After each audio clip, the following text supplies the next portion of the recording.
How my deployment turned into the worst betrayal of my life. I was in the Army, married, and getting ready for my first deployment to Iraq. The stress of it all weighed heavily on both of us. My wife, understandably, didn't want me to go. She tried to convince me to find a way to stay back. Normal worries any spouse would have. We didn't have kids yet, but both wanted them badly. So we agreed. While I was deployed, she would work on getting us out of debt. So when I got back, we could start our family with a clean slate.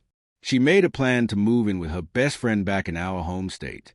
The friend agreed to charge her a modest $300 a month for rent, which would help her save most of my deployment checks.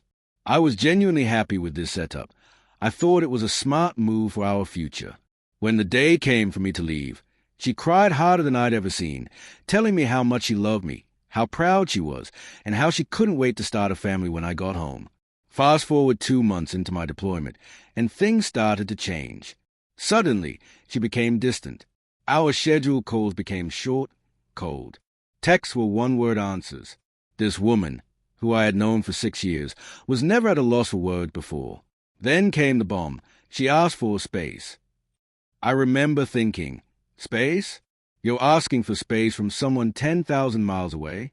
It made no sense. Deep down, I knew something was wrong. Back when we lived at home, there had been this guy, always a little too friendly with her. At the time, I wasn't a jealous guy. I trusted her. But now, every group photo she posted had him in it. Friends would change from photo to photo, but he was always there. For the first time in my life, jealousy and suspicion overtook me. I ended up using T-Mobile's digit service to clone her phone. Basically, every text she sent and received, I saw too. I'll never forget the first message that popped up after I set it up. Hey babe, I'll see you after work. Want me to save you any of my leftovers? From her to him, that message shattered me. I lost 35 pounds in a week. I couldn't eat. I couldn't sleep. All I did was watch my phone, reading every conversation between them in real time. They weren't hiding anything in those texts. They talked about how much they loved each other, how they wanted to have babies together, how great their sex was. Every fear a married person could have while deployed was confirmed right there in front of my face. I asked her if she was seeing anyone. She lied. She said she was just finding herself and taking care of herself, and that she still loved me. I stayed quiet about the clone phone for 2 months. I watched it all unfold in sickening detail. Eventually, she admitted to the affair, and then twisted the knife even deeper, telling me he was better than me in bed, treated her better, and did everything she wanted. Meanwhile, she was paying off our debt, buying new clothes, getting matching I love you tattoos with him, or using the money I was earning while deployed. That's when I decided I wasn't going to just sit there and take it. Revenge. I froze our shared bank account.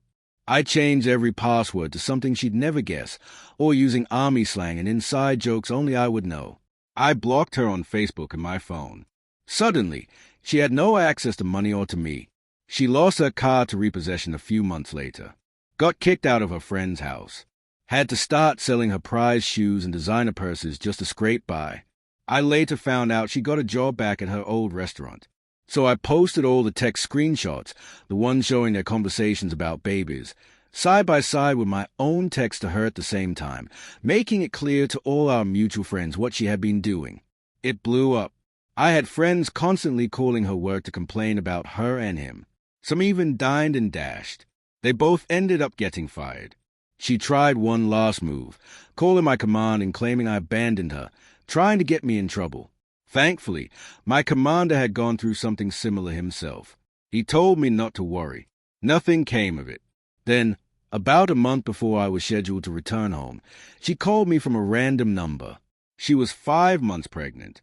She told me she didn't know where to go, that she and her new guy had a massive blowout, and she was leaving him. All I said was, "Sorry, not my problem anymore." The fallout. After we finalized a divorce, before the child was born, thankfully, I cut all ties. No financial responsibilities, no lingering obligations.